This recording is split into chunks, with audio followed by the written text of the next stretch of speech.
فريده معجون. السلام عليكم. على شو بركاته. انت ايه رجع دي؟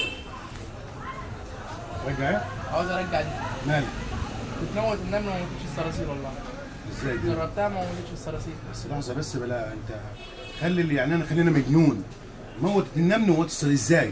عايز افهم ازاي؟ ازاي؟ حاجتك مضروبه حاجتك فيها حاجه. فندم ماشي لحظه بس انت خلينا نقول معاك لحظه. معاك. موتت النمل. تمام.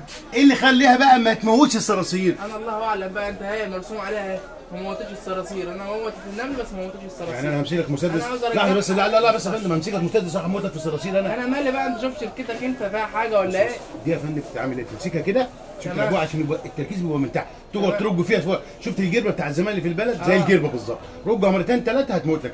ده اسمه لاستر نمل وصراصير واقوى حاجه. تمام. فانت تعمل ايه؟ ترجها كويس وان شاء الله تبقى كويس باذن الله. لما ما موتش الصراصير اعمل هاتها وتعالى نشوف الموضوع ده. هات يا فندم. اتفضل اتفضل. اتفضل يا بيه. اتفضل. على السلامه يا حبيبي.